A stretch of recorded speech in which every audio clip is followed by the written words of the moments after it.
I didn't hear you say a college degree. No college degree. No, no. I would not recommend college for somebody that wants to get into the sound department. There are pluses, there are pros to going to college, the networking, meeting people, being able to have access to the gear. But here in Atlanta, we have those resources without you having to pay Hundreds of, tens to hundreds of things. thousands of dollars for, to learn stuff that, a lot of the stuff's outdated. The industry's constantly evolving and changing to where there was stuff that we were being taught, and it's like, well, it's already phased out. It's you want to be current, you want to be up to date, and not get left in the dust. And to do that, you need to focus on resources that are focused on what's happening here, what's happening now, and deploying those, in a useful manner. I totally agree. Meet Joey Meyerhoff. He's got 60 plus IMDb credits, including Doom Patrol, Stranger Things, Good Girls, Amazon Hotbox, and so much more. Joey has worked as a utility, boom op, and a sound mixer, giving him a 360 view of the sound department. He's calm, strategic, funny, and I really enjoy working with him. And he's an experienced leader behind the board. So let's take some time to talk with Joey. Joey, thank you for coming. Thanks for having me. My pleasure, man. So, Joey, everybody wants to know, how did you get started into the sound department? How did you become a sound mixer? I learned in high school that I was not going to become a doctor. So I needed to be a lot more practical about what I was going to do career-wise. I had a few jobs working at a deli. I worked at like a Best Buy in Circuit City. And I realized that wearing a uniform and showing up to the same place day in, day out just wasn't going to cut it for me. But I always had, I wanted to do something that I enjoyed doing. So stereos and radio equipment, listening to records and going to DIY concerts my friends and I would put on, hooking up these instruments and these PA speakers and running live sound. It was a passion of mine. I enjoyed it, and I was good at it, and I found out you could make some money doing it. So I went to my local tech school, and I said, hey, I'd like to do sound. I didn't know what to tell them. It's like, I want to do sound. Do you have sound degrees? And they're like, we have sound for film. And it clicked then. It was like, oh, yes, I love movies, and movies do need sound. So let me see what this is about. And toured the facility they had, and it seemed like it would be up my alley. So I went ahead and enrolled in classes and put my hands on some gear and just dove right in and fell in love. Being able to have a career that doesn't feel like work, it can be hard at times, but it was something that I never imagined, and so stumbling across that, it was a great thing. So this is in Charleston. This is in Charleston, South Carolina, which I'm from South Carolina too. I had no idea about the sound department when I was living in South Carolina.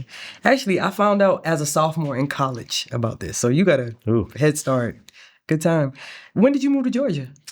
About 12 years ago. Okay. 12 years ago. The narrative climate in Charleston was pretty much extinct. We had lost our incentives.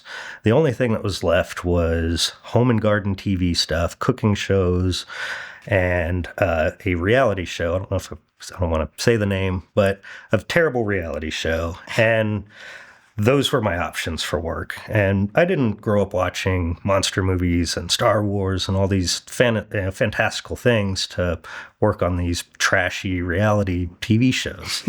I wanted to tell a story. I wanted to either make a documentary or do a creative advertisement or anything other than following these not so nice people around. So with all the creative work leaving town, I needed to find a new home. We love the Southeast. Didn't want to go far, and Atlanta was the spot. So we packed everything I had, didn't know a single soul in town, and tried to make it work. Look at you. This is interesting. Our stories are very parallel. So who gave you your first shot?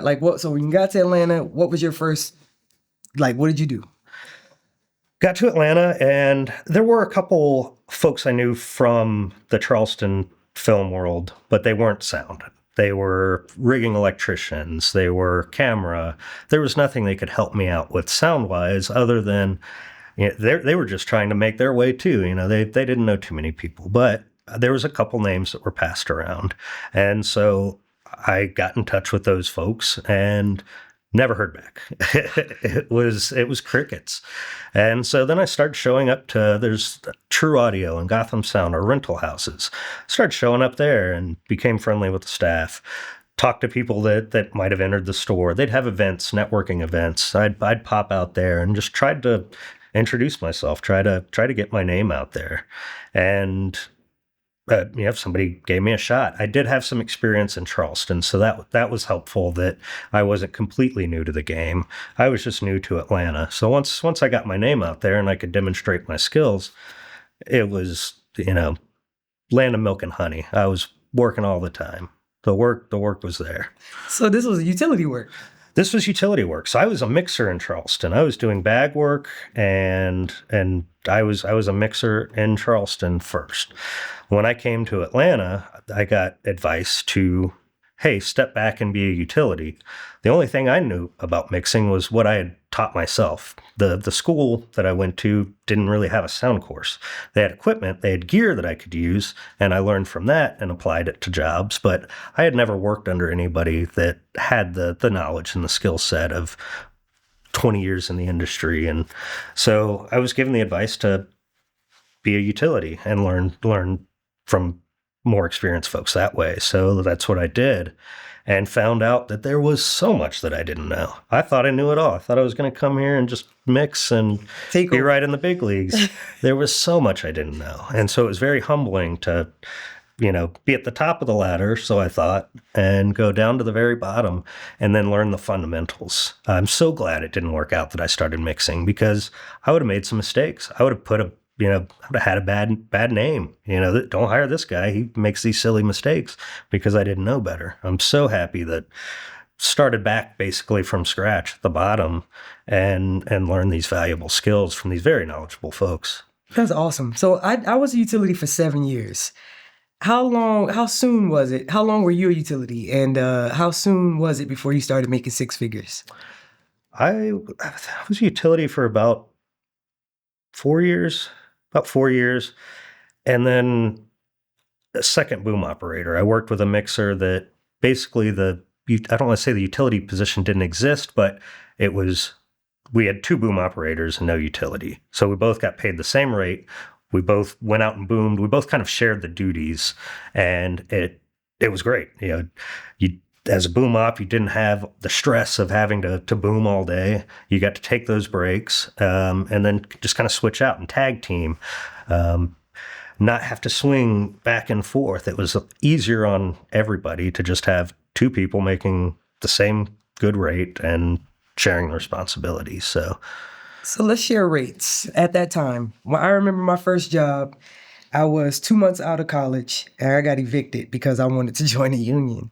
But my first call was a tier 1 job, and it was paying like $450 a day. Mm-hmm. I took it, and like my first check trumped what I would be paying for rent for months. You know what I mean? So I was just like, man, I'm so happy I made this sacrifice. You know what I mean? And I was a utility for 7 years, and it was great to me.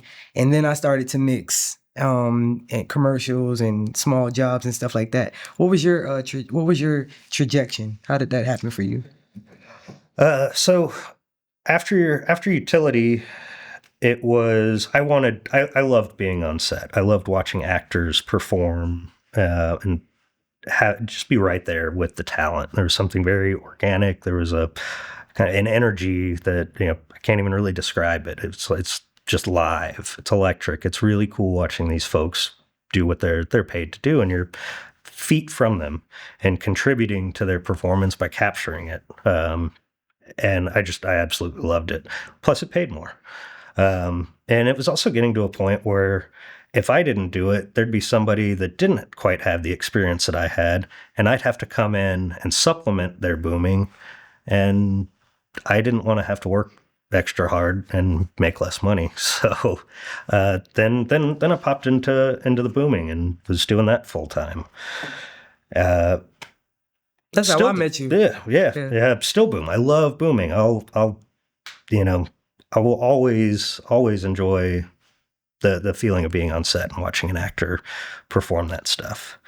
All the while, though, I never gave up mixing. If there was times between shows, I'd find an independent movie, and I'd go mix on that. And I'd use the skills that I'd learned from that previous year, things I've picked up from mixers or colleagues that had come in, and apply those to movies or commercials or what have you. And That's perfect. yeah, That's exactly what I did too. So, Joey, what was it about being a utility that kept you hired? What was it, do you think, that sound mixers saw in you that kept you being hired? being attentive and staying ahead of the game, knowing what's happening and what's going to happen, and being prepared for that.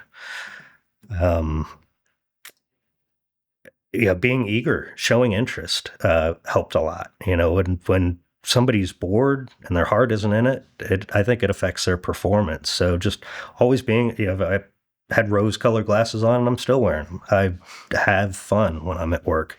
I care about the product, and I think that's a great, not really a skill, but a good trait to have. And that's what I look for, is somebody who has those bright eyes, and somebody that wants to be engaged, that wants to learn more, that has that passion to put out the best product that they possibly can.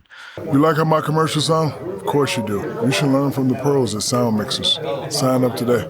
Join our 5-day challenge where we'll teach you how to get pro-level sound on set, learn the gear, the workflow, and the tricks of the trade straight from certified pros. Click below to sign up today.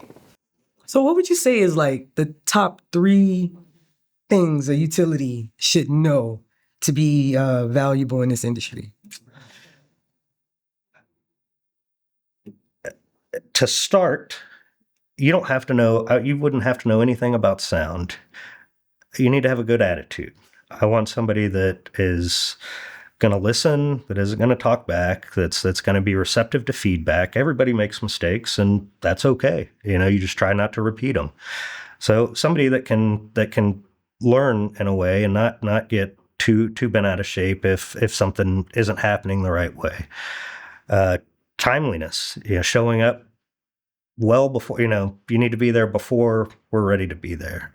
Half an hour early, be ready to go, have your utility belt on, have the carts ready. Don't lag behind, don't be running to set at call time and trying to scramble to get stuff ready. It's a terrible way to start the day, and that feeling will continue. So be there on time. And then again, the willingness, that would be the third trait, is just the interest. You can't really fake interest. Be genuinely interested in the job that you're doing, and the knowledge will come. The knowledge will come later. I'll take the time to teach anyone, anything, as long as you want to learn. Mm-hmm. If you don't want to learn and you're just there to collect a paycheck, then it's a waste of my time and it's a waste of your time. Exactly. You're not going to be able to perform as good as you possibly could if that's your motivation. If it's just money, you have to care about the job and what's all involved with it. So I didn't hear you say a college degree. No college degree. No.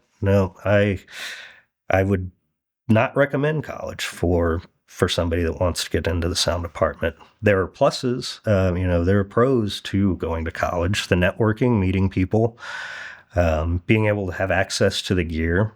But here in Atlanta, we have those resources without you having to pay tens to hundreds of thousands of dollars for, to learn stuff that, a lot of the stuff's outdated. The industry's constantly evolving and changing to where there was stuff that we were being taught, and it's like, well, it's already phased out. It's you want to be current, you want to be up to date and not get left in the dust. And to do that, you need to focus on resources that are focused on what's happening here, what's happening now, and deploying those, in a useful manner. I totally agree. I would like to think that signal flow, acoustics, knowing like the basics of how sound works is necessary. My one college course, Audio 101, which I took with Darryl Reeves, a professor that I brought back to teach the quadrant here. That was the only class I really needed to get me started in film. I just needed to understand like signal flow, a condenser mic versus a dynamic mic, what a lavalier is, how to wrap cable. Sure. I think those basic things will get you in the door. Do you agree? Those are great stepping stones. It's helpful if you are going out and you are searching for these jobs. It is important that you've done the self-research and training, as far as rolling cable and stuff like that, that is expected of you. If you're showing up to intern, I would expect that you would know these things. So yes, that's the very, very beginning foundation, the first building blocks of taking a position in this department are those things. Cool. Understanding that signal flow, understanding what a microphone is and why it works, and rolling a cable.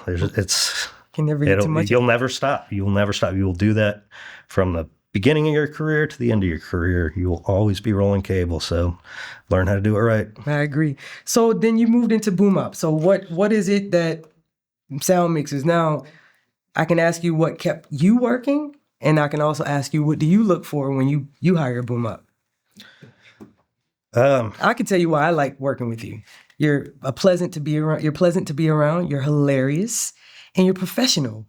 I know when I bring you on my team that I don't have to worry. You kind of make me feel lazy because I know you're going to take care of me. And I think that's important as a boom up to be that way. Also, sometimes I can be a grouch. Sometimes I come to work happy. And you know what I mean? So it's like, you know how to balance all of that. And I really enjoy that about you. And also, I know that you want to mix and you like mixing. And so anytime I have any extra opportunities, I'll be bringing that to you more so. But before we get that far, let's talk about why you, I just told you why I like hiring you, but tell me what are some things that you like when you hire boom ups? What I look for is somebody that's attentive, that I can ask, hey, what's happening, and then be tuned into the set, that they know what's happening. They can tell me, hey, you're going to need to use the wires on this part. I'm going to be able to get this on the boom this way. I'm just pressing buttons. They're the ones that are doing the work to capture the great sound. I'm just pulling up levels when I'm in the mixing chair. I need a good boom up that's going to get me the sounds that I want to save to a file. And having that trust in, hey, I can do this, or hey, I can't do this. This is where you come in with the wires, just being able to trust their decision making. And as you said, sometimes I'm grouchy when I'm mixing. So having somebody that can cut a joke, and all of a sudden it's like, okay, I'm comfortable. I'm on edge because the wireless here is crazy, and there's just I got all frazzled, all the stuff's going wrong. Having that person that's grounded, that's separated from it, just letting hey, this is okay, we're good. Trust me, I got you. You sit down, you press the button, and that's what I look for is somebody that I can trust, and I know that's getting us the stuff that we need. So not a lot of hand holding. No, I don't want to micromanage. If I hire somebody, I don't tell them how to do their job. I trust I know that they know how to do their job, and that's why I hired them.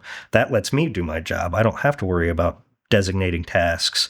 The only feedback I may give is camera's doing something different than they rehearsed, and it's like, hey, can we get a little lower? Hey, you're in. But other than that, I trust the boom operator to make their choices, and they don't steer me wrong. So I know we're talking about two different things here. We're talking about your journey from utility to boom up to sound mixer, but we're also talking about why you hire a utility or boom up, and when you're the sound mixer. So tell me some of the different personalities you've had to work with as far as sound mixers are concerned, and as a utility and as a boom up, how you had to kind of navigate that to keep things cool. I progressed fairly quickly in my career. So there'd be times where I'd hire somebody that's been doing it longer than I have, and they want to do it their way. But at the end of the day, I'm responsible for this stuff. I'm the department head, and it's the way that I would like it to be done. So having to either correct somebody or tell somebody, hey, I need something this way, that's a little bit difficult. There's some folks that are a creature of habit, and anytime that habit is deviated from, they get a bad attitude, or they just don't want to play ball. And we're all on the same team, and we all need to be playing the same game and support each other. And having attitudes and just the unwillingness to cooperate is a toxic thing. It's not something you want to have. I mean, of course, you don't want that, but have you worked with sound mixers that have been difficult for you even, and you're just like, man, I'm a nice guy. I know I'm cool. I cut the joke. I came to work 30 minutes ahead of time. everything's great, but you're just angry. Absolutely, absolutely. And being in Atlanta for 12 years, I've worked with plenty of them. And yeah, when I'm there, I'm hired to do a job, and I'll do that job, but I won't work for those people again. Learn my lesson, and I won't speak bad about them. Our personalities just don't mesh. We're out of tune with each other, and that's okay. It's not necessarily something they're doing wrong. It's just Yeah. there's all types of personalities in this industry, as you know, and some work with you and some don't. Yeah. So now that you have the opportunity to be a sound mixer, how does that change the way you run your department? It really, I mean, ideally, it really doesn't change anything because I get my first pick for boom up and my first pick for utility, and it's a smooth day, and everyone goes home happy, and we drink coffee and eat snacks, and it's awesome. But as a department head, there's going to be times where you do have to train, and knowing how to manage is a skill. It's something that I've had to learn. I've never had to be in that position where it's whether you're correcting somebody or whether you're teaching somebody. It was in my mindset. It was you already knew everything. I have to kind of rethink. Okay, well, this person might not know this, or they do it a different way than I would like it done. So. Communication is what I learned out of it. Talking and letting the expectations be known. That way, it avoids conflict later. If it's spoken out loud, then we all on the same page, and that's ideally, I think, what you're trying to go for is we want to be on the same page. We're doing the same thing, know what's expected, and have a good day. Yeah.